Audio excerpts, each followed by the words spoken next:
Hello, and welcome back to JumpCast, the award-winning podcast brought to you by JumpCast Online. We've taken a little bit of a break over Christmas to let you digest the Star Wars fallout and digest all that Christmas food.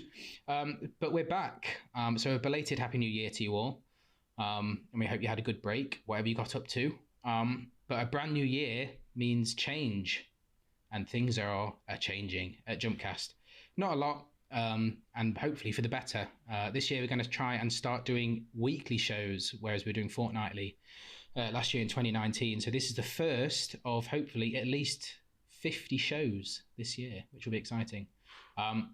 We're going to, in addition to that, we're going to do some subscriber specials that will be available to people who are donators on Patreon, which I'll talk a little bit at the end of the show. But we'll crack on to episode 10 now of JumpCast. Can you believe that? So joining me tonight for the first show of the year to talk about Sam Mendes' 1917 and Billie Eilish as well, which is hot off the press, is Mr. Sam Connery. How are you? I am very good. How are you? I'm all right, yeah. It's nice to be back on. I'm with a podcast veteran as well. Podcast veteran himself, Mr. Rhys Jones. How are you? I'm very well, thank you. Yeah, good to be back. Hopefully I won't be as regular as I was last year, but we'll see how it goes. What do you mean, hope? No, hope you don't. We want you on. Good quality content from Mr. Baron Jones. So is the new year treating you both well? I think so. I mean, I've been at work for most of it. Retail life. Retail Armageddon. I'm back in teaching, and it's teaching, so... You know, teaching is teaching. You're in charge of the new generation of children and minds, Rhys. It's a terrifying thought. It's horrifying. So it's been quite a few busy weeks. Busy couple of weeks, I should say, in the world of cinema. There's been lots of new releases at the beginning of the year. We've seen Little Women sort of at the end of Boxing Day. It was released here, I think, in the UK. And also 1917 is the big release, which we're going to talk about in a minute. But there has been some news floating around as well. And we'll talk about news that actually dropped today as when we're recording, which is the news that Billie Eilish has been signed on. Signed on. Billie Eilish has signed up to sing the new James Bond theme for the upcoming No Time to Die, which is out in April 2nd of April. Yeah. She's written it with her brother, which is good. And between the two of them, they are set to be the youngest by quite some distance, the youngest writers and performers to produce and perform a James Bond song. So what are your thoughts on that? It's an interesting avenue they've sort of gone. I think it's really good. I think the Bond franchise has always been something that's been tightly held close to MGM and the Broccoli family. So I think it's kind of cool that they're branching out and basically saying we could go for a very obvious choice, but no, we'll give it to an 18-year-old mumblecore rap girl that's fresh onto the scene, which I think is really exciting. You said they're obvious choices. Who would have been your obvious choice? I mean, I think Adele rumoured that she would like to come back for one, and I think Daniel Craig was like keen for that. But then they said that last time when Spectre came out, so... I don't really like this. I don't like Sam Smith's Spectre. I think Adele was one. There was rumours Beyonce might be up for it. I did hear that one as well. I heard Dua Lipa's name mentioned. Yeah, Dua Lipa, and then Muse were thrown in. I think I even heard Arctic Monkey's name rumoured at one point. I didn't hear that rumour. That'd be quite interesting. That would be quite interesting. Given the last album as well. Yeah, the new sound of Alex Turner and co, because nobody knows. I'm not from Yorkshire anymore. How about you, Rhys? What do you think? It's quite a sort of bold leap into the. Well, it's not the dark, but it's something new. Definitely, it's going to breathe fresh light into things. Absolutely is, yeah. And I think I'm not the world's biggest Billie Eilish fan. However, I will admit that Bad Guy is a complete tune. And I'm very curious what kind of song she's going to unleash, because we're so used to having ballads, and I guess apart from the Quantum of Solace one, and there's so much about Quantum of Solace that I've just completely blocked from my memory. I don't remember the song at all. But I quite like it. Who did it? Jack White and Alicia Keys. Yeah. I own it on gold 7-inch vinyl. Yeah, I think when you were kind of talking about possible singers, I heard Lana Del Rey quite a few times as well. Again, it's all going to be. We don't know much about it at the minute, apart from the people that are in it. It's going to be complete, and it is Daniel Craig's last film, obviously. So, but we don't know what the tone Is it his of last the film is going to be. Well, he said the last one wasn't it? And then they paid him £80 million or whatever it was to sign on, and he was like, "Yeah, all right, I'll do it again." But so, and there's obviously they've again, Spectre, I've blanked a lot out of my memory as well, but with Léa Seydoux character coming back, and there's obviously like a deep. It's not a James Bond fling anymore. It's like there looks like there's some real sort of personal relationship and connection with her here. So I don't know whether it's going to be kind of more tragic than normal with it being the last Craig film, and whether I don't know. Is it going to be the precursor to something a bit bolder where they might kill off James Bond and try and do something a bit different afterwards? And the song is going to be. It's going to have to be sort of. Was going to have to resemble the subject matter of the narrative somewhat. And the fact they've gone with Billie Eilish, she's a bit. I don't want to make her sound like she's Scottish, but she's a bit dour. Do you know what I mean? Like her music, it's not like it's danceable to, but if you actually sit and listen to the lyrics, it's not like very cheery and happy. Bit like Lana Del Rey. True. And if those were the sort of people that were sort of floating around, I wonder if there is. I wonder if this is going to really touch on some sort of darker or sort of more. Well, I think that's kind of the direction they've been trying to take Daniel Craig's Bond, try and make him a bit more like a relatable character, like someone you can actually relate to, empathise with. Yeah. And the stuff he's kind of gone through when you actually think about it in the last few films, he's not had a good time of it. He's not at all. Well, yeah, all his felt like he led poor old Eva Green in the first one. Yeah. Rest in peace. He becomes a 00, then he gets tortured, then he loses the love of his life, and then he's in the desert with oil for some reason in Quantum of Solace. Nobody knows why. He's just sad to be in that film. He loses M. He loses M in Skyfall in Home Alone 4.0. Yep. And then Spectre, it's just another kettle of fish. I like Spectre, but we don't need to open that. Honestly, I think I remember liking it at the time, but I don't think I've ever had the inclination or the desire to go back and watch it. I saw it like 6 times the week it came out. But Bond isn't. I'm not a huge Bond fan. Like I don't think I've even seen all 25. I think this new one will be the 25th. I could be wrong. I think I've probably seen about sort of 16 or 17 of them. So I've not even seen that many. I have got the box set ready to go. So I'm going to educate myself in the build up to April. But yeah, so new interesting direction for Bond with Billie Eilish. We'll talk just a little bit about Bond for another couple of minutes. Do you have any expectations about this new James Bond film that things you want to see? I mean, Ana de Armas is in it and Rami Malek's in it. I can't say his name at all. But I'm sure Chris will be like, dang, it's Rami Malek. It's Sam Raimi Malek, I'll have you know. It's Freddie Mercury. But yeah, so is there anything particularly that's exciting you about looking at the Bond film? The trailer's dropped. I'm really excited for it, more than I thought I would be, because I really like the director because of True Detective Season 1. And I think the trailer's really smart. And I like how it's embracing like both the seriousness of the previous Craig films, and then also you've got a donut wheel machine gun car at the end of it. And it's Don't talk to Daniel Craig about donuts. Oh, I can't. I can't break the voice out again. Do it. But I can't wait for it. I think it's going to be really good. I want to see some flourishes. I want to see something really quite exciting and inventive, because I know that's what the director can do. And I think, try and send Craig off, with a bang, I guess. It's just, yeah. I think I'm in the same boat. I think I'd pretty much, with a lot of people, had written it off as like an absolute disaster because it's gone through such production hell over the last few months. There's even stuff with like the set on fire. Like it felt cursed. But no, like you said, the trailer's dropped and the director is, like I said, with True Detective is great, and I think Phoebe Waller-Bridge is writing. Yeah, Daniel Craig got her on personally as well. Yeah, and we all know how great a writer she is. So there's a lot. It's got a lot of stuff like sort of fighting its corner. So it'll be interesting to see what they do, and with it being Craig's potential last film as well. Obviously, he'll want to go out with Yeah. because he'll be aware that he's probably 2 for 2 in most people's books. So he'll want to finish in the positives. And he's also got an upcoming Benoit Blanc franchise to deal with. He does. So.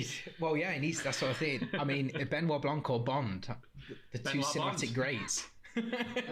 I am excited for No Time to Die. The stuff about it, I'm a bit cautious of because in the last couple Bond films, they've kind of cherry-picked elements of stories from other previous films. Like with Spectre, we've obviously had like the return of the organisation of Spectre, and that's kind of like You Only Live Twice and Diamonds Are Forever and stuff like that. And then it seems with this new one, they're kind of touching on Her Majesty's Secret Service, where Bond does get married, and right at the end of the film, she dies at the hands of Blofeld. Oh. And obviously Blofeld's back in this movie, and we're trying to see that he's in this relationship, and clearly in the trailer something's gone wrong. And now Rami Malek's in it, and there's rumours that he might be Dr. No. I've heard that too. And I don't like that. It's not that I don't like him playing the character, I just wish they'd do something new. Yeah, it's gonna be interesting because obviously as well, Bond has lost his 00 status, and the woman that comes to find him, or he finds her, that we've seen in the trailer, she is 007, I believe. She's taken his number. So that's going to be an interesting dynamic as well, to see if if he's throwing it all away, if he's going to want that back, or maybe that is their link into moving James Bond away from the normal James Bond. Quick question for Sam, because you're obviously the James Bond kind of guy. What was the name of the Skyfall villain? Ooh, Silver. Oh yeah, that's the one. Yeah, Javier Bardem. Was he a new villain? He's a new villain, yeah, he's an original villain. Why not make more original villains then? Because money, please. Hollywood is lazy. Yeah. No, that's a good shout, actually, bringing it up. I really like Javier Bardem in he was good. Skyfall. Yeah.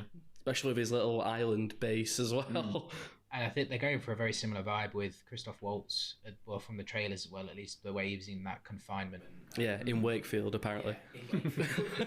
God, stuck in confinement in Wakefield. Sorry to people in Wakefield who are listening.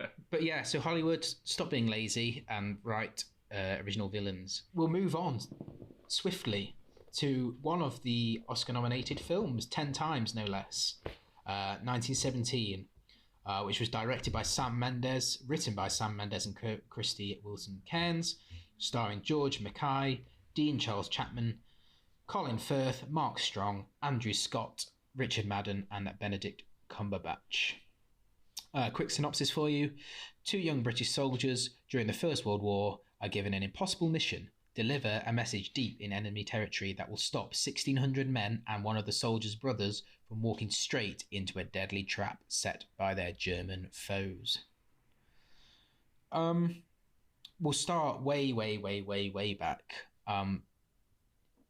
when the first trailer came out and when the first articles started circling that was saying that this was going to be a one-take film. Did that grab your attention straight away? Oh, for sure. I mean... Oh, it grabbed mine. Yeah. Because I'm one of those annoying people, like I mentioned it earlier in the James Bond chat, that I love the True Detective, and there's a scene in True Detective in episode 4, Who Goes There, which is one of the coolest scenes I've seen on TV, which is one big... The one with McConaughey going through the camp. 7-minute long one take, and it is incredible. And then to see that technique used for an hour and a half war film is incredible. And to see it play out in the way it does was just one of the most incredible experiences I've had in my entire... Well, I say in my entire life, but watching cinema, it was just phenomenal to witness. And I was excited when it was announced that way, and it blew my expectations out of the water. Sam? Yeah, it definitely. Well, when I booked tickets to see it, it definitely affected the format I chose to go see it. And I said to my girlfriend, it's got to be IMAX or bust. I was the same. Book those IMAX tickets. So yeah, sorry, in IMAX, completely blown away by it. It's like there's 2 ways it could have gone. I was listening to Sam Mendes talk about it, and he says you could have done it the bad way, where it's just a camera behind the 2 characters following them or you can do it the Roger Deakins way. The Roger Deakins effect. Hashtag. I think I was the same. I think I like one of my favorite films. We'll get onto this later. One of my favorite films ever is Saving Private Ryan. It has been for as long as I can remember. So I've always had a sort of an affiliation when a war film comes out. I'm like, ooh, okay. Having Sam Mendes' name linked to it immediately I was like, wow, okay, I'm even more on board than I was in the first place, because I know it's not cool to say it anymore, but I really love American Beauty. I love Skyfall. I literally can't remember his other films off the top of my head, which is really bad. He's not done many. Like, I looked at his IMDb recently. He did Jarhead a long time ago. Jarhead, that's what I was thinking of. Is it Road to Perdition? Is that Road to Perdition? Yeah, it's his. Yeah, that's the one. Is that the gangster one? Yeah. Yeah, that's a good film. I ain't seen that in a long time, but that's a great movie. Which is the one he did with Leo and Kate Winslet? I don't know if that was him, but is it The Reader or something? I think it's funny because everyone was like, "Oh, it's funny because Leo, like Kate Winslet, is in love with Leo, and now he's filming this film with Kate Winslet, who was Sam Mendes' wife at the time, and it's like he's just gonna have to be there and be like, oh." Road to Perdition is well worth checking out. I haven't actually seen that. Revolutionary Road, that's the film with Leo and Kate Winslet. But yeah, American Beauty, Road to Perdition, The Kite Runner. I think I've seen that. I think that's very underrated. But anyway, yeah, Sam Mendes is great. His work on Skyfall and American Beauty, particularly. We did American Beauty at university. Disturbing lack of Spectre. I skipped over it deliberately. Yes. So Sam Mendes immediately caught my attention because, like we said, he's somebody working at the peak of his game at the minute. And the one take aspect as well. Say it's such a unique thing to do. There was obviously Birdman did it recently, and there was an independent film called. There was an independent film. I can't remember what it was called. It's not Tangerine, is it? There was a one take. Yeah, Tangerine. What's his name now? Sean Baker. Something. That's the one. Sean Baker. Rhys with the assist. Was that the one that was done on an iPhone? I can't remember if it was a one take, but it was done on an iPhone because I've got the app that I used on my phone. There was a film that came out at the same time. We're so well prepared here. There was a film that came out at the same time, which was definitely a one take film, an independent film. I think it was called who knows? But like, it's not. My point is that it's not something that happens very often. So it was a really unique thing. And like you said, they were going to approach a war film with this attempt to do this with a war film is. When you think of the scale of the production and the effects and just the sheer number of people that have to be involved in a war film in terms of extras and stuff like that, to try and undertake a one-take film to do a war film was, I was like, okay, this is bold. I'm in. Let's talk about the one-take aspect. I've seen some people, not everybody is as on board with this film as I think us three are. I have seen some whisperings around the internet about some discontent in places. The one take aspect I have seen mentioned a couple of times, saying that it's detrimental to to what they're trying to do with the story. How about yourselves? Do you think it complements the narrative and the experience? Having seen it now, I don't think I could imagine it like being shot as a conventional kind of war movie. Like take the intro, for example. You could have just done it close up on flower, dolly back to person, cut to profile 2 shot, then cut to exterior camp. But because you're in it immediately and you never leave these 2 characters, you're always with them. You're invested in it. And I've seen some people comparing it to like a video game, and I don't even think that's a detrimental comment either, because I think the film does have that level of immersion where you feel like you're really in it. No, I think the whole purpose of this film is the experience. It's to make it feel like a day in the life of. You get the ups and downs. You get the because I've seen, we'll get onto this later, but I've seen that the pacing of the film is something else people have taken offence to. But I think there's somebody in the Jump Cut group chat, I think it was Fiona, said that the whole point of the film is that it's about the fighting and the explosion, but it's also about the banality and the sort of lumbering sort of sense of, well, nothing's really happening right now, but oh my God, any minute something we could go over the top, or somebody's going to come out of a building, or someone's going to shoot fire at you and you're going to have to take cover. Like it was just so absorbing. And I think for war films as well, where like we all know the horrors that went on, particularly in the world wars, which is all in our parents or grandparents' lifetime. Like the stories still exist about the world wars, told by people who were there and witnessed it and experienced it. And I think this is as close as anybody who wasn't unlucky enough to fight in the world wars will ever get to knowing what it was like. Rhys, does it complement? Yeah, to that extent, does it complement the narrative for you and to add to the experience? I think completely complements it. I think, like Sam said, I couldn't imagine it in any other way, because I noticed it when I was really into it. Obviously, since from the first frame, I think it's beautiful. But it was the initial no man's land crossing scene where they go through all the muddy water and you see all the bodies and the dead horses and all sorts of that. And that puts you in this idea that war truly was disgusting and war was vile and war was truly hell. And it was just, that was when it was a combination of, I was right behind them, walking alongside them, but I was also just marveling at the technical quality of it all at the same time.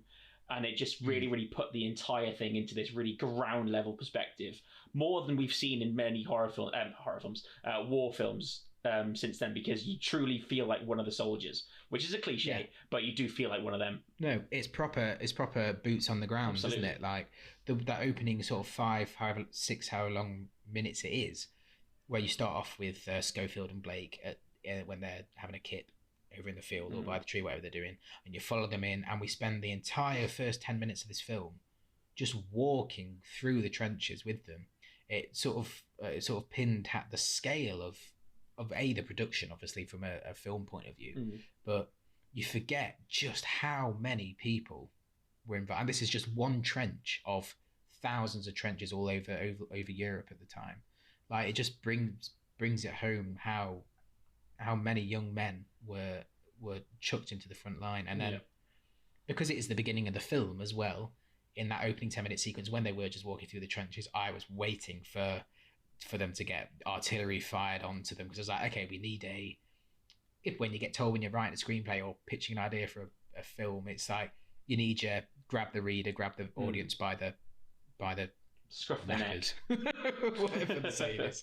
And I was waiting for that to happen all the way through that opening sequence in the trenches, which again instilled that sort of feeling in me. There's that I'm sure the people at the time all felt like, oh my God, like there's nothing happening now, but literally at any second. That's what I thought was incredible, was the fact that I remember Colin Firth, when they get their instructions, he literally says, oh, you've got about 3 miles where they've left, they have gone.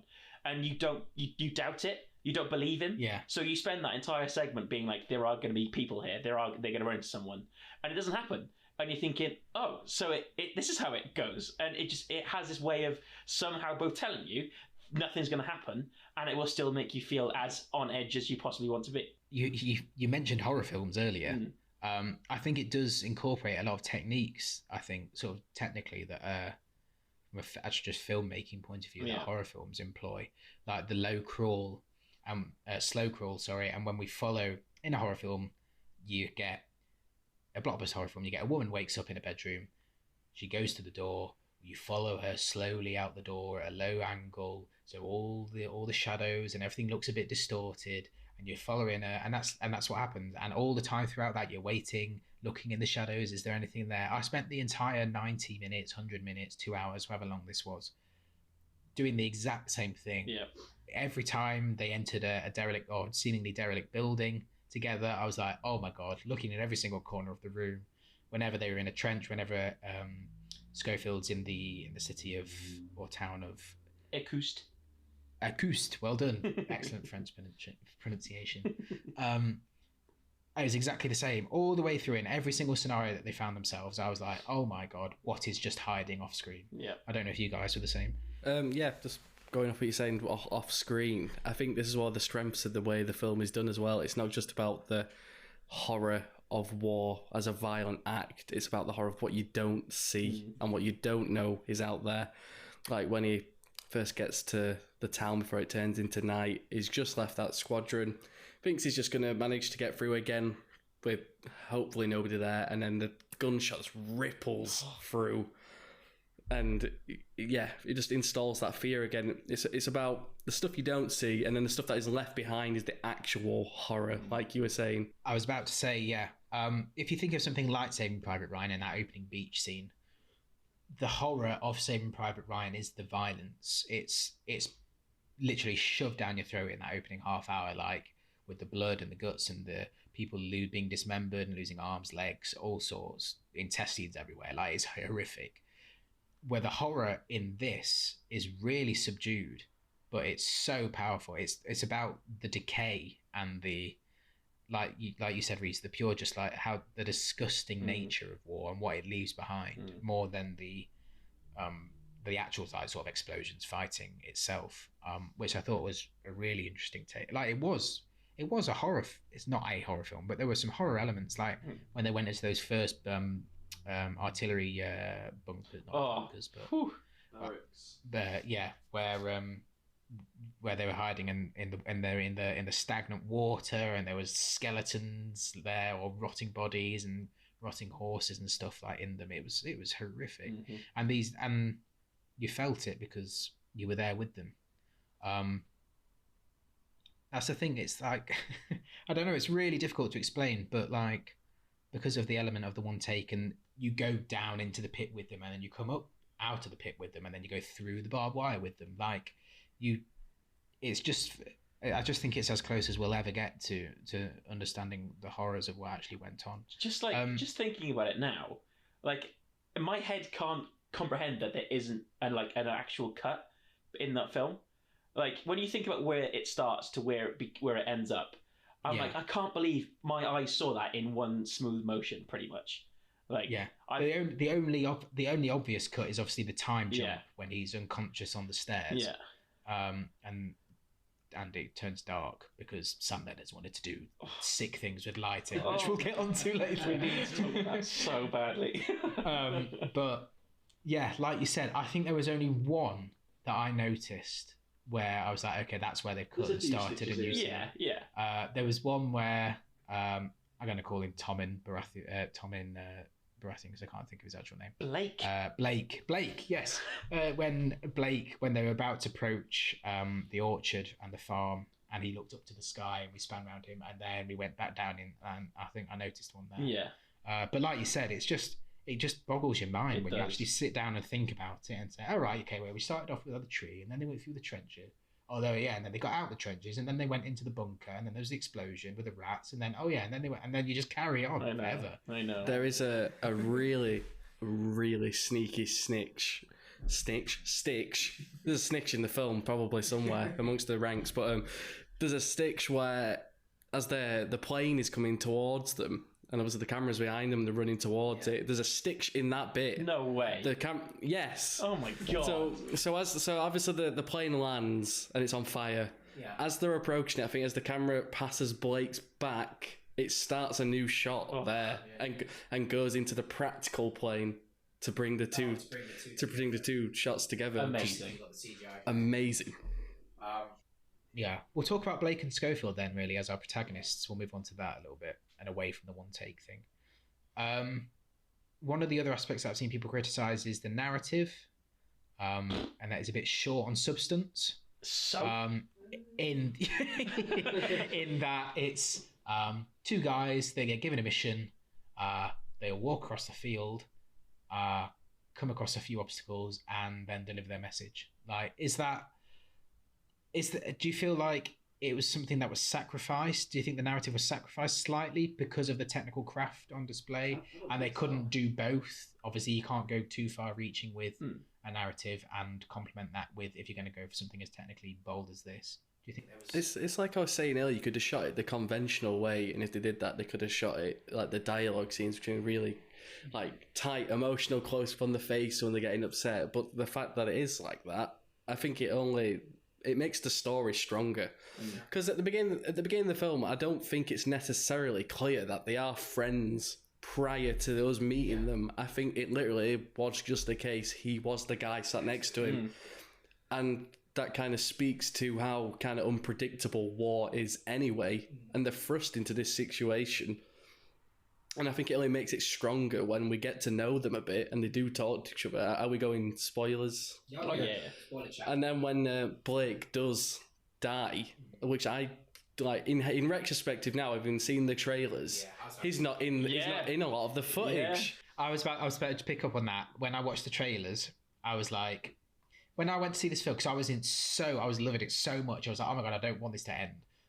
So I was thinking about what scenes I'd seen in the trailers that we hadn't already seen. I was like, oh, we've still got that to go. We've still got that. Amazing. And then I was thinking about it and I was like, I don't remember seeing Blake in any of those trailers. And then when they started talking about his mum's orchard as they were walking down towards the farm, I was like, oh no. Yeah. I didn't expect he would die there and then. But I was like, he's not going to make it to the end. Because I think Blake's obviously his family ties with Richard Madden at the end. That's what is your emotional core of it. Really, it's like again taking it back to Saving Private Ryan. It's the families, the relationships with each other. It's the brotherhood with your actual brothers and your allies and people along the trenches with you. But it's also that scene as well, where earlier you mentioned about how war is the unseen part of it and what you don't know what's there. Blake dies off screen, doesn't he? Like he gets stabbed off screen, and that's another part of the fact that we just didn't see the actual moment of it happening. And I thought the way his death scene was done was so well done, and it's also the way that I don't know how. I guess it's all CGI, but the way the color left his face when he was in Schofield's arms, I was like, this is horrific. Yeah, and also talking about earlier when we talked about how it never leaves the characters, and that's so supportive of the both narrative that they go on in terms of getting from A to B, delivering a message, but the personal journey that they go on. The aftermath of Blake's death, where Schofield is suddenly picked up by these group of soldiers, and we never once leave Schofield. The camera is fixed on his face, reacting to what's just happened previously with Blake dying. Yeah. With all this conversation and dialogue happening around him and joking between all these, and the camera, I felt horrible when they were sitting in the back of that truck and just laughing and joking around. And if you just watch Schofield and the acting that George McKay is doing there, you can just see the life leave his face. It's horrible. You know what makes that scene even more unbearable to watch is that when I was watching it, obviously they're driving away and the camera's looking out to the distance. You can see his body in the background. I noticed that as well. And there are a couple of times that I definitely cried once, and there were a couple of times I got tearful. And one of them was Blake's death, not because Blake died, but the way when the people came in afterwards and they just seemingly moved his body for some unknown reason and then just stopped. But then I was like, oh, hang on. And it's because Schofield had wanted to move him somewhere I read it as he to move him somewhere where he could see an orchard, because they moved him to the top of the ridge where overlooking the orchard at the other side of the valley. And he talked about his mum's orchard at home and stuff, about the snow, how it looked like it had been snowing and stuff when all the blossom fell. And I was just like, oh my God, and it was just horrible. It's just, and going back to the point Sam made about and what we've all made about how you don't see the horrors of war in terms of the death. You see the result at the end, the decay, the dead bodies. Like Sam said there, how being able to see Blake, he's there for a while on screen as they're driving away. I noticed it as well. That is really horrible, and it's just the cutthroat nature of it. It's like, okay, Blake's dead. On to the next mission, on to the next setting. I think the thing as well with the movie, I don't think it's particularly violent in a traditional nature. There isn't like a gunshot in the movie till at least half an hour, 40 minutes in. And in a lot of other war movies, it is mainly about the gunfight. In this, it's less so about that and more so, I would say it's more emotionally violent than it is physically. Yeah. It's a weird balancing act because all war films, I think, to an extent, do the mission as story A, and story B is the emotional journey that the protagonists go on whilst completing said mission. Mm. But I think this really, really is that if you actually boil it down to one thing, it is the emotional journey of Schofield, I think. Because I think if you start with him at the beginning, he's kind of like blasé kind of about it, or he doesn't really sort of even acknowledge Blake that much. I think there's quite a few times where Blake's like just talking at him about things, and Schofield's like, "Oh yeah, cool, yeah, great." And then you end up at this, and then obviously you end up at his final resting point, which is under the tree. But before that, you get his conversation with Richard Madden, Blake's older brother, and everything that's gone between, I think, is the crux of the story. It's mission get from point A to point B, but I think Schofield's emotional journey is the core of this film. Absolutely. Which isn't unique in war films, I don't think. But like Sam said, it's not focusing on the active violence, the shooting, the blowing up. It's like what's left behind. Because at the end, we don't know if Schofield is discharged after that and sent home for his bravery, or whether he has to go back into the front line afterwards. My theory is that at that point, that's when he died, because he put his infected hand into a dead body after he had a fence go through his hand. That was my one thought in the entire film, was that because he'd had his hand pierced and then he put his hand inside a body, I was like, he's going to die of infection at the end of this film. So gave me big Red Dead Redemption 2 vibes. Yeah. So I think it's Schofield's journey is the crux of this. Yeah. Because let's talk about it for a minute. He goes through a lot. Oh. In this film. Like you said, the beginning, he gets dragged along sort of against his own will to go and do this mission with a guy. Oh, did we start? What do you think? Are they friends? Because there's a lot of exposition that happens between them. Like they say, "Oh, I got rid of my medal" and stuff like that. Which, if they were best friends and had as much time in the trenches alongside each other as you do, I thought they would have already had these conversations. I don't think they're like proper friends prior to us meeting them. I think they've maybe been in each other's presence for maybe a couple of days, if maybe a week. And they like he said when they escaped the bunker. Why did you pick me? Did you pick me? Yeah. Oh, you were there, bro. Exactly. That's how war happens. Like we don't wait around. So yeah, we'll do kill two birds with one stone. We'll talk about Schofield's journey and what he goes through, and then talk about what our favourite scenes are as well. There's only one answer for that question. So he starts off in the trenches. Like we said, he cuts his hand open on some barbed wire, puts his hand in a dead German's body, loses his best friend, best friend that he's got in Blake. Gets swept up in this group with Mark Strong and then these other people that he has no, even though they're his allies, he has no connection to them whatsoever. He's so distant from all of them. Like even when they get grounded and they have to all push the truck, it's like they're not on the same page, even though they're on the same team. And then obviously he gets to Akust. Was that right? Akust. And then he escapes Akust and going down the river, which is horrible. And then he has, in Akust, he has the trauma of meeting the young French girl and the baby, which we thought was the French girl's baby. And then it just turns out, well, no, it's just our baby that I found and I'm looking after, which is horrible. Yeah. And then he goes down the river and ends up in a pile of bodies at the bottom of the river at a dam, which is even more horrible. And then he has that really poignant moment when he climbs out and he hears the singing and oh my God, he goes through so much. And then obviously the emotional conversation with Blake the Elder. I don't know what is his name? Do we know? Lieutenant Blake. No, Lieutenant Blake, that'll do. Richard Madden. Rob Stark. Yeah, so on his journey, which is your favourite sequence or scene, if you had to pick one? You know what? It's quite a small moment, but I've been thinking about it quite a lot. And it's just after he jumps in the lake. There's some blossoms next to him and all the things. And I think when you connect it back to Blake early in the movie, it was just a nice little moment where he could just reflect when he got on down, that. When he got down the river. And, yeah. And it all cut, like the rapids had cut. Yeah. Yeah, and it was still. And the blossoms. And then as he kind of climbs out, the singing is kind of like a bit of solace for a short while. Yeah. The singing was haunting, by the way. And like in a comforting way, but also in a in a, I don't know, haunting way. I found it really simultaneously disturbing and comforting at the same time. About you, Ian? I think as a moment for the character, I think the entire scene when he meets the French girl is incredible.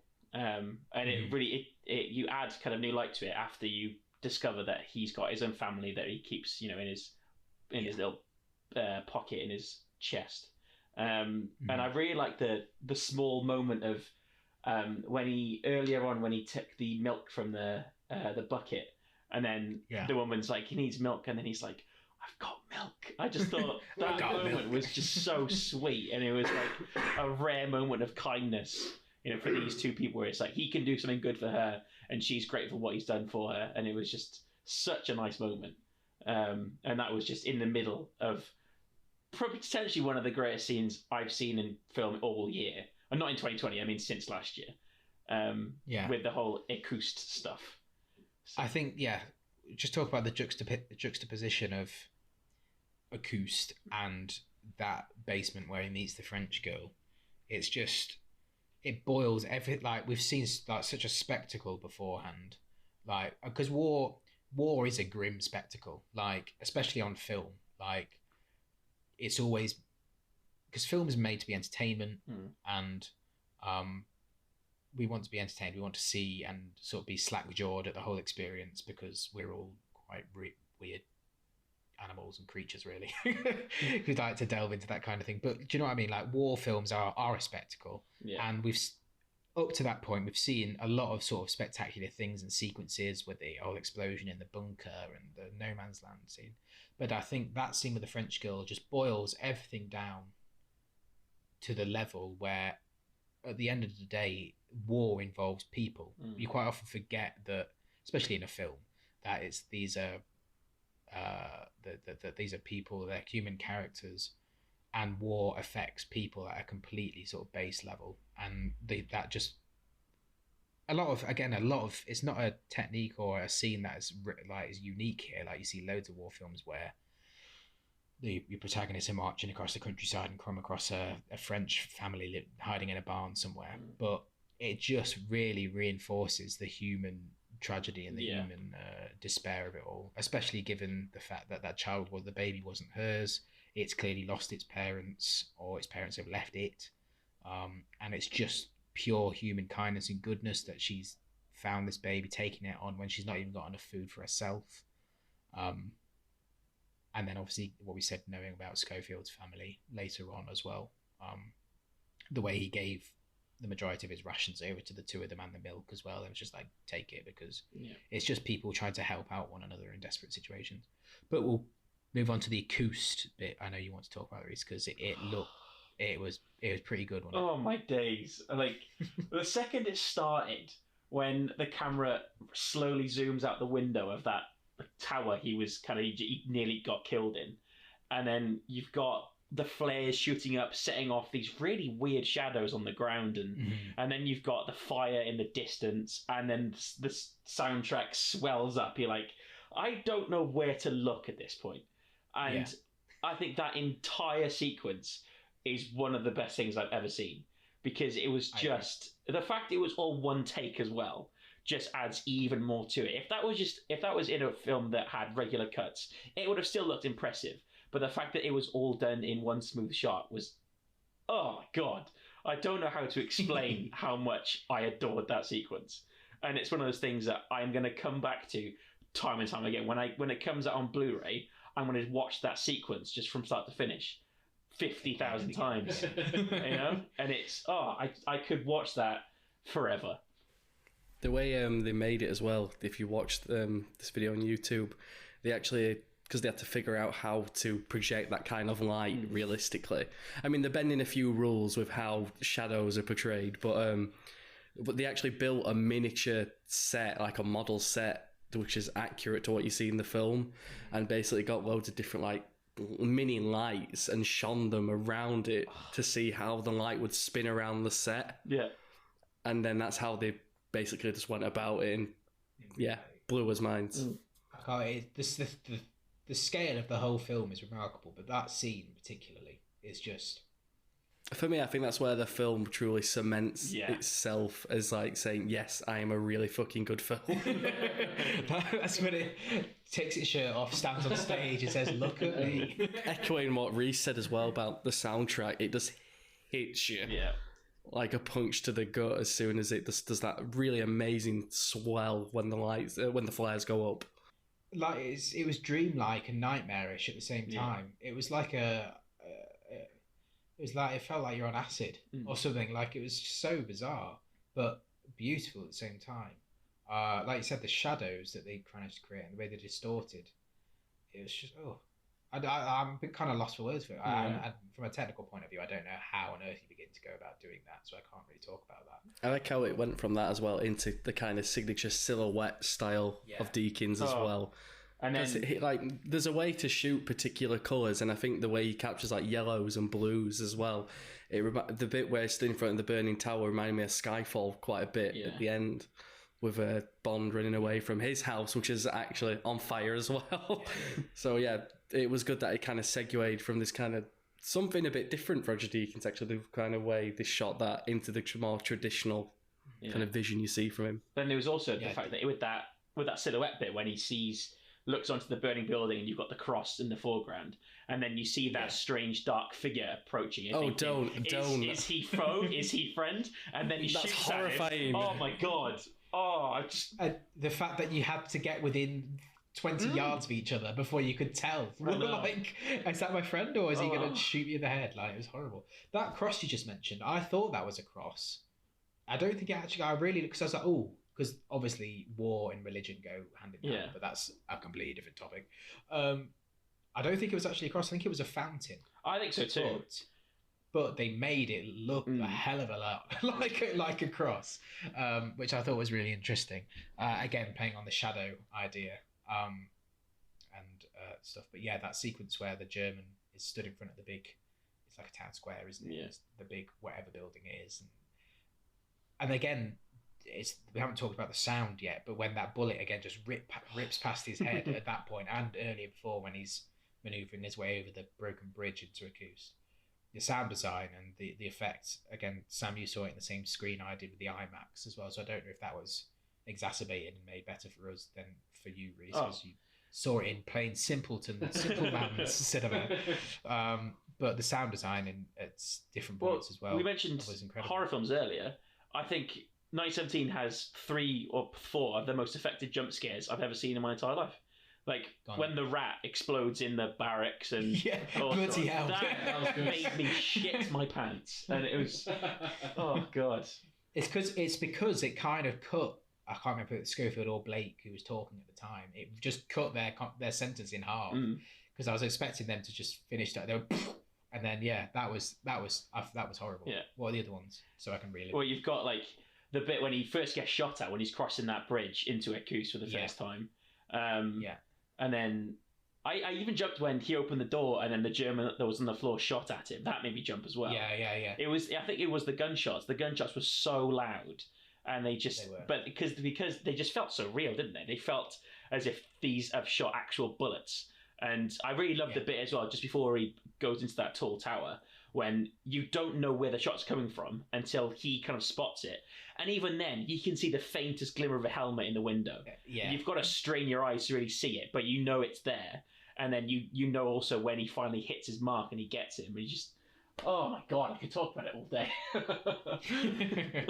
I think that's, like we're saying, with the IMAX, and it was just because of that, when the first gunshot is fired in, I was like trying to figure out where is the geography of this bullet, because it's such a rippling effect. And I couldn't place it. I was thinking, is he down the little ridge? Is he in the building? Where is he? Yeah. And a wider point off that just exemplifies how immersive the film is, because we spend the entire time, like Sam said earlier, Sam Mendes said, I could have just filmed it from behind them, or I could have done it the way I did it, where you're circling around them all at different points. It becomes not disorientating in a, oh my god, I feel sick watching this way, but when you're in that setting like Akous, particularly later on when it gets dark, but in that moment as well, it becomes so disorientating. Like, oh, like Sam said, where's he getting fired on from? Yeah. I can't see anybody, but I can hear it, and I saw it, and like, where's the bullets coming from? And then it just happens again and again and again because it's relentless, and war is relentless, and he's not going to stop until you stop him, and you're not going to stop until he stops you. So it's just this painful sort of process they have to go through, where it's like, well, one of us isn't making us out. There's another great moment as well, again in this acoustic like part of the film, where he's out running the guy, and he goes into that little warehouse, and he has to suffocate like the other soul. But you were just saying about the lighting and not being able to quite tell who's on your side, and the drunk officer sees him like clearly choking the shit out of this guy, but he's still not sure, and he has to come close, and then he just runs off. Yeah, that was horrifying as well. I knew he was going to shout as soon as he let his like, hand off his mouth. Like, come on. Yeah. Never trust a Nazi. That's a life lesson. We've mentioned it, but there were so many moments where you could just feel your heart literally like about to jump out of your throat. Yeah. It was just so intense. And I think we keep going back to it, but I think that one take nature of the film just really, really complements that. Because you've had the dips in sort of narrative tension where it's him walking across the countryside or sat in the back of a truck whilst everyone's having a chat around him, and then you're thrown into this thrown into hell on earth. I think if I had a complaint about the film, which would make it go from a 10 out of 10 to a 9.9, would be the fact that we saw the final big run scene in the trailer. I think if that had been completely kept quiet and we'd seen that first time in the film, that would have just completely cemented it as one of the best films ever made. Because the way they shot that film, I've seen that video that's been on Twitter for the past few days. With the side by side. Yeah, so many times, and every time there's something new you notice about how they made it. And I've seen that video on my timeline about 20, 30 times, and I have sat down and watched it in its entirety every single time.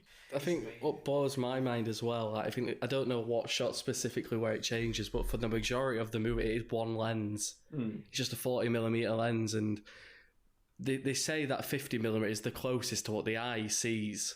So I think that adds another layer or immersion to it. And the way light reacts to different lenses and kind of the distortion around the edge of it, because it is the way they've chose to do it as well, I think it just makes it more impressive.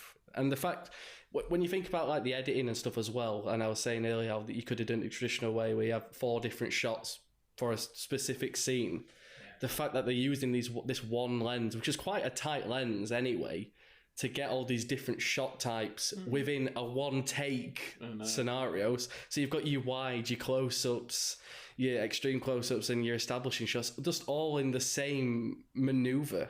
This insane. It's genius. I can't even begin to comprehend the amount of work and planning and production that has gone into making this film. Because war films, like we've said before, the scale of them is remarkable. The big budget war films. Even when you're doing a more stereotypical shoot and stuff like that. But I can't comprehend what went into this from a technical point of view, into making this film, and to get the end result that they've got. It just absolutely boggles my mind. Sorry to cut you off, but do you think, I've seen this going around as well, having kind of like bigger name actors in some of the other roles makes it distracting to an extent? Like we get to the end and it's Benedict Cumberbatch kind of thing. I was going to talk about the cameos a little bit. I don't think it was distracting to me because I don't know. I don't think I ever sit down, if the performance is good enough, I don't sit there and think, oh, I'm watching Andrew Scott. Do you know what I mean? I don't think so. Although the way that they are sort of revealed, like we leave one and then somebody pops up for 2 minutes and then it's kind of like, oh shit, it's Mark Strong. Oh, I knew it was Mark Strong because viewers conditioned me just to hear his voice and know it's him. I don't think it bothered me. No, it didn't bother me either. It seemed quite natural, and I like the fact that they only had small roles, so they couldn't really dominate. Yes. And it was also the entire way it was George McKay's film, so it was just And then I think Fiona said she didn't like the Cumberbatch scene at the end, but I did like the fact that after everything Schofield's been through, the last thing a high rank officer says to him is just to fuck off. You know, like he's travelled across the country to get to this message, and he gets told to fuck off. Like that is heartbreaking. Oh yeah. Man, and I think actually, if we talk about those cameos again just for a little bit, I think Benedict Cumberbatch was great in that little bit. When Schofield turned up, I was not 100% convinced that Mackenzie Cumberbatch was going to be saying was call it off. There was a moment when I thought, oh shit, this is all going to be for nothing, because you could see it in his eyes. He was like, oh, I don't really want to call it off. I genuinely thought it was all going to have been for nothing, which is testament to Cumberbatch. Andrew Scott, by the way, like excellent. That's like the best 5-minute cameo in anything I've ever seen ever. Like, it's so good. His character is so well written in that 5 minutes. I love the bit he said about if you get shot at, throw my flare gun back. I've lost too many of these already. That's so funny. Yeah, it was. There was like, if you do get shot, crawl over back and we'll come and get you when it's dark. Don't worry about it. Andrew Scott was great. He was. He is just great. Everything Andrew Scott touches turns to gold. Is there any? We'll talk about McKay a little bit. He's phenomenal, isn't he? I think he's got the most expressive eyes in all of Hollywood. I don't think I've ever watched a film and been so sort of focused or drawn to somebody's eyes. Like, you could see every sort of emotion through George McKay's eyes. I thought he was great. I think to be honest, I think he's really unlucky not to be getting critical acclaim. I think so too. Season. I think because he carries it. Yeah, he's in every shot of the film, and he's also incredibly moving in the entire way. And I think he's also harsh to miss out. But then, to be fair, that best actor category is particularly strong. It's stacked. Like with no Taron Egerton. Like, who would you take out for both Taron Egerton and George McKay? So, but like we said, for somebody who is on screen every single frame of this film,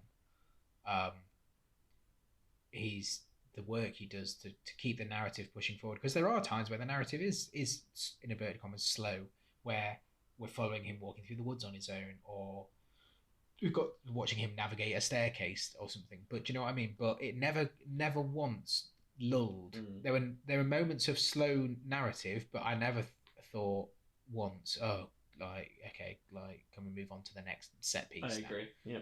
And I think Mackay's performance is testament to that. I think he's just embodies everything. And again, if we talk about this as being a mission to get from point A to point B, disguised as being a story about one man's emotional journey, I think McKay just plays every note of this perfectly. Sam, I don't know if you agree. No, I agree, and just I would maybe counterpoint your point about expressive eyes with Tom Hardy. Do you reckon? I think so. Specifically in Locke. Have you seen Locke? Yeah, Locke. That's just because that is just him in the car kind of thing, and a lot of it. I mean, he's just obviously talking it, but a lot of it is him thinking, and you get the sense of what he's going through just through his eyes. Now, who would have guessed that Tom Baratheon would be the breakout star of Game of Thrones? It just shows that having a good heart pays dividends. Oh. Well, compared to his brother, he was good. So yeah, he's only there for the first third of the third film, but he does some really good stuff as well, I think. What I found really interesting was afterwards, when I was talking about it, I remembered how little he's in the trailer. And then when you're watching his bits of the film, when he's crossing no man's land, he doesn't look the most elegant of soldiers, and I think that was for a reason. And I think compared to like to Schofield, who was survivor of the Somme and all that kind of stuff, like he was a bit. I don't want to say he was dragging him down, but he was not the man for the job, was he? You know, and that became evident. You know, and I thought he played that role really well. Though, it was just the guy who was.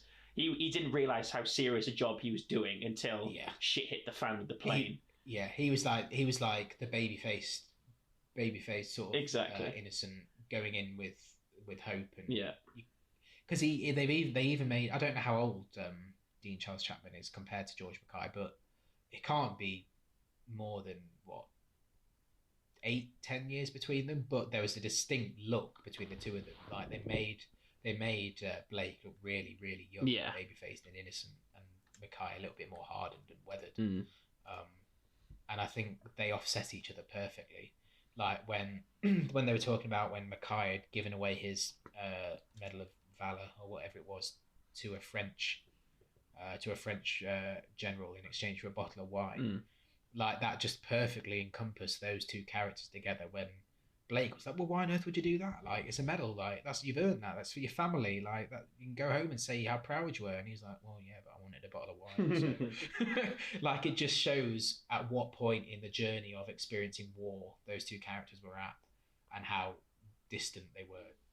A complaint I did have coming out of it was that I didn't cry enough. Which I blubbered like a baby in it. Again, I keep harking back to Saving Private Ryan, but it's one of my favourites of all time, so I will do forever. I can still watch that every single time and bawl my eyes out. Both when Matt Damon has his moment when he's reminiscing about his brothers, or when Tom Hanks dies at the end. I can watch that every single time, and I have watched that every single time and cried. And it didn't have me sobbing. I think that was my only complaint that I have about this. I think for me, I was too exhausted to cry. I went home and had a nap. I'm not even joking. I was exhausted after this film. I'm not even joking. I went home and put the football on the telly and had a nap for about an hour. I just fell asleep because I was exhausted. Becky made a really good point actually when we watched it. Us and like the rest of the audience sat there for about 10 minutes till the lights came on. Like I was crying anyway, so I needed like a minute to just be like, okay, it's time to go back outside.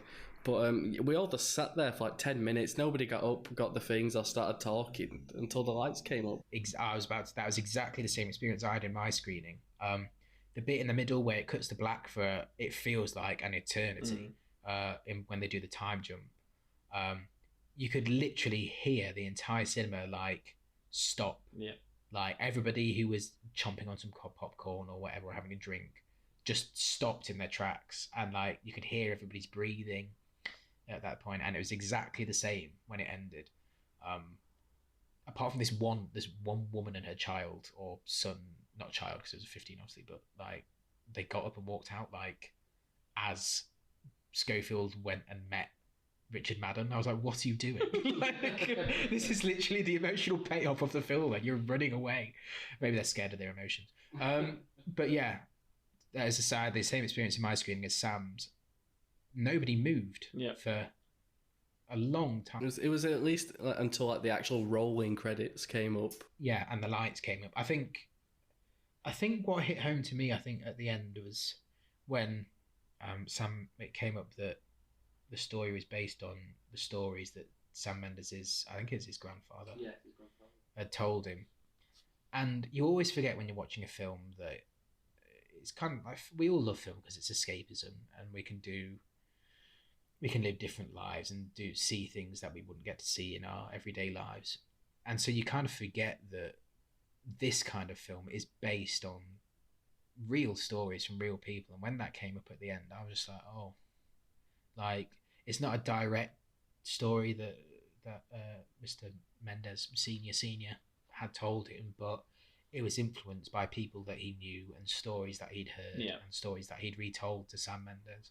And I was just like, and that's the final sort of hit on the head, or whatever the saying is, that it's just like, wow, like this is real stuff that real people experienced, and as enveloping and as immersive as an experience in a film like this is, we will never ever experience or understand what those men and women went through in particularly the world wars, but every single war since is the same. I don't know what your screening was like, Rhys. Was yours the same? Was yours just stunned silence at the end? It was. There was one point that was very funny. Earlier on in the film, when they're in the German trench and they kick over the bucket and there's like still burning ash in there, And then everyone in the audience suddenly did like a softer like intake, like there's someone nearby. There's Jervis. Yeah, I gasped really loudly when he kicked it. But what made it so funny was that there was a guy sat literally 2 seats next to me. It went to his partner, whoever was sat next to me, and like, not long gone. I was like, in that voice, I was like, mate, shut up. Last point we're making it before we discuss our ratings, which I'm pretty sure we can all guess anyway. Yeah. But it was those little subtle moments that spark such fear in you, like the ash in the bucket. Oh, it's just the connotations that brings with it. Yeah. 5 stars all round? Yes. By a mile. And we're all rooting for 1917 to win both film and director and multiple other things. Cinematography as well. Oh, if it doesn't win that... For me, it's between that and The Lighthouse, but the one that probably deserves it is 1917. Roger Deakins' second. It will be his second Oscar win if he gets it. and then thankfully he finally got it for what he should have got for Blade Runner, which we all know is just again like this another amazing technical achievement. So if he wins again, I'll be elated. It'll be about time. He should have about 50 by now. He should. We'll move on. We'll move on to some public reactions to see if they're all in the same boat as us. Just a few of them here that replied to us on Twitter, which you can find us at JumpCast_ for those of you who aren't already following. Josh Barton said it left him breathless, truly stunning, and would be a deserved Best Picture winner. Ben Payton said, I think it's one of the most astonishing films I've ever seen. I was hooked from the off and cried during and after. An incredible cinematic experience. David Evans said, I absolutely love this movie. So moving. The way it was shot, a single take for a long time means you feel the energy and you feel exhausted by the time they reach somewhere. Already going to be one of the best films of the year. Absolutely. So I think that's pretty resounding. And we'll very, very, very briefly, we'll keep it to 1 or 2 films. Where does 1917 sit in the pantheon of great war films? Ooh. We talking comparison? You can compare if you want, but does it belong? I assume we all agree it belongs in the upper. I definitely think it belongs up there.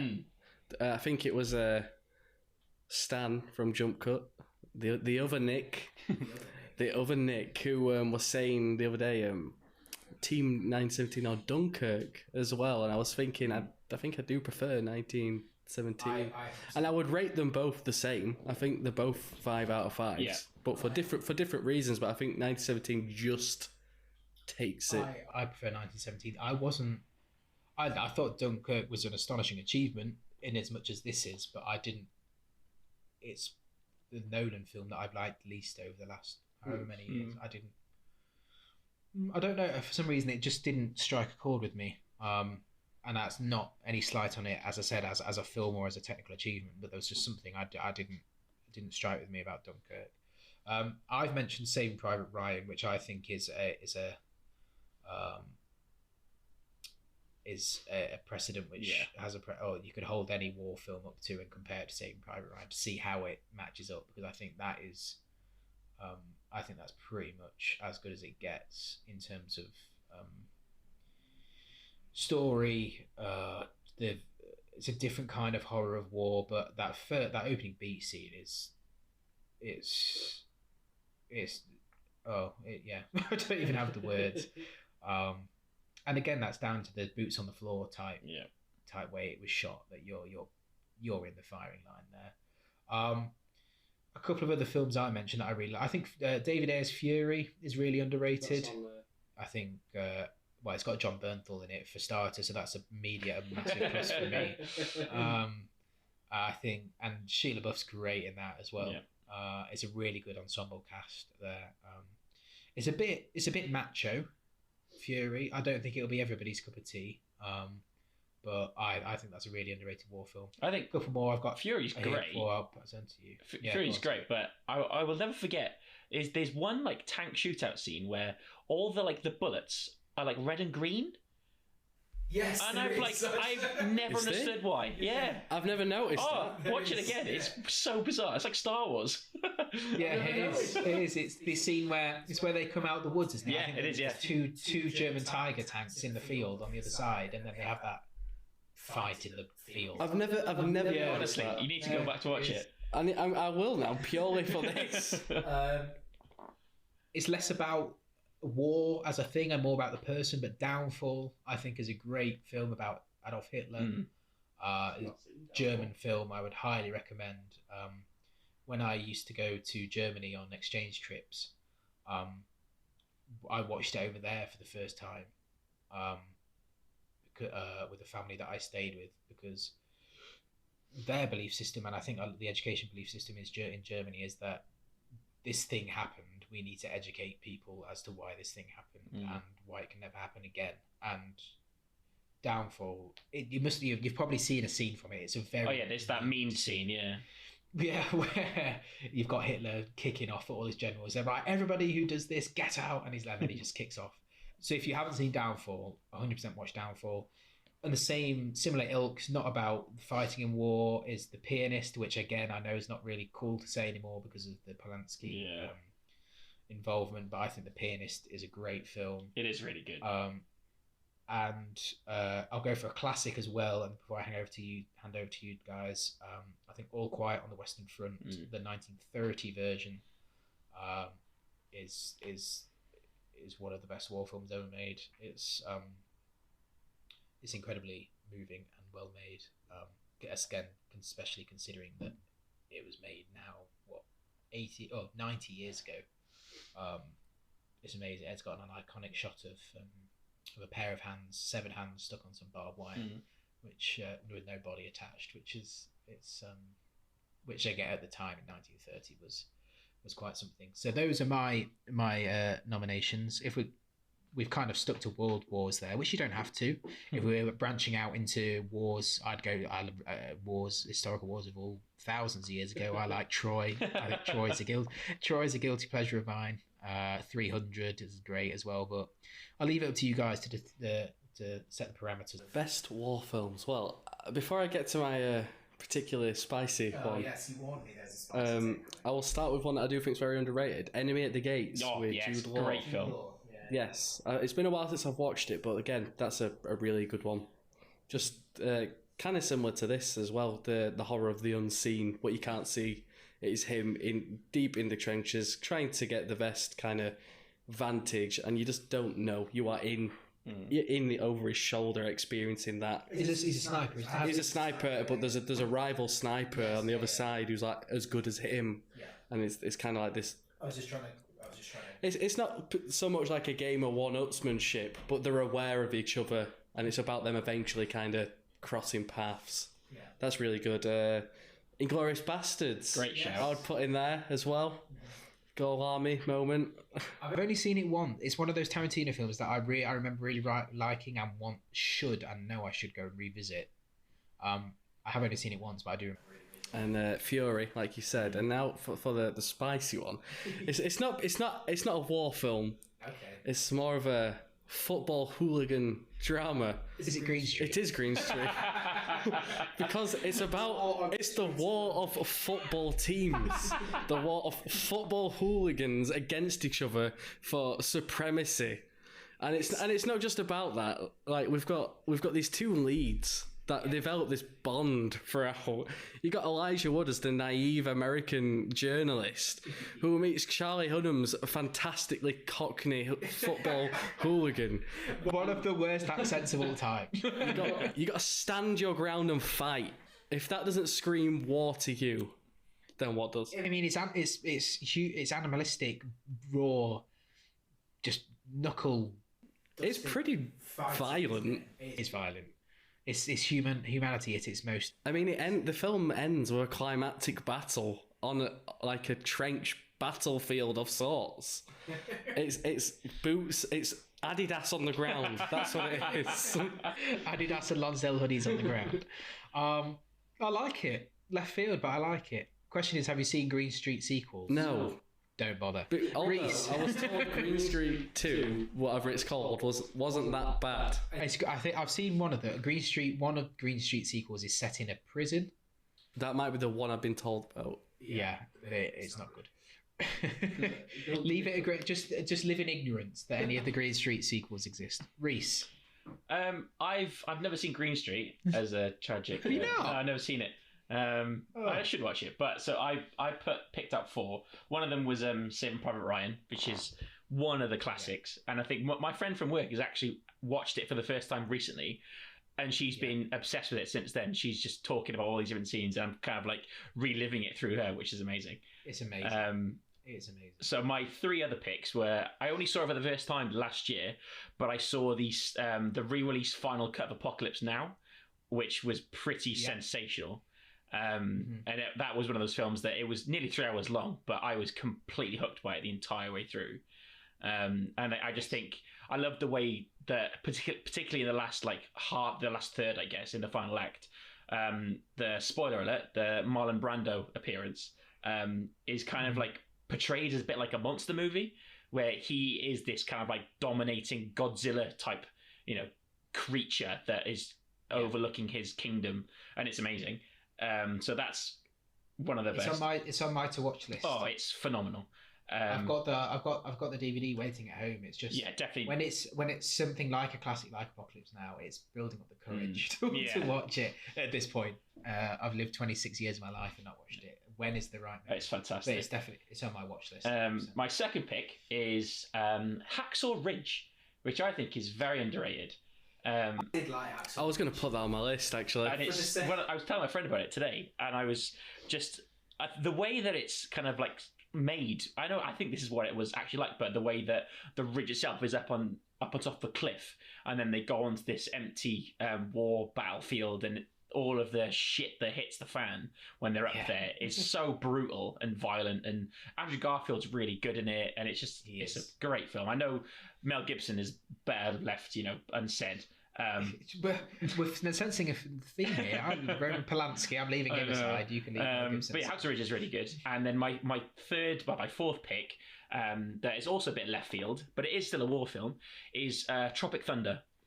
You know what? I'm fully on board with that. I think Tropic Thunder it's hilarious, and it's got some really good war scenes in it, and it's a very, very just entertaining film, and it's got one of the all-time best comedic performances from Robert Downey Jr. So I think Tropic Thunder's my Catcher in the Rye. It's absolute class, mate. I love Tropic Thunder. I think I've seen it twice. I watched it the first time and didn't like it, and then I said you can't have watched it properly. And I watched it again. I don't know. It's so quotable. Oh, it's so funny. I couldn't tell you a quote. There's this one moment I think about like all the time, and I don't know why. It's just like wrote down. You're like, you ever seen Rambo 2? You look shredded, man. You look shredded like a Julian Caesar. Tom Cruise is in that right at the beginning, isn't he? He's in it all the way through. Yeah. I like Tom Cruise's character. I think he's funny in that. Matthew McConaughey as well. Yeah, he's in it. I know it's got a great cast. It's just people know my opinions on comedy films, so I do well. Yeah, so I can't really think of any major omissions that we've. There's probably loads of people like, what about Thin Red Line? I haven't seen it. I don't care. I'm buzzing off for Tropic Thunder. Yes. So that just about finishes today's episode. I'm just going to do quite a tiny little bit of admin before the end. As some of you may know, we now have a Patreon channel up and running. Where you can donate money on a monthly basis. It's either $3 a month, $5 a month, or $10 a month. Each of those tiers comes with specific perks with it. If you donate to the biggest amount, $10 a month, you are entitled to a shout out on here. So Zoe Baines, Daryl Griffiths, and Hugh Adamson, thank you very much for your continued support on Patreon. It's you three and all the other patrons at the lower amounts. Without you, we couldn't do what we want to do this year. We've got some big goals ahead of us this year at JumpCut Online and JumpCast. And the support you guys give us is really, really appreciated. And we literally couldn't do what we want to do without you.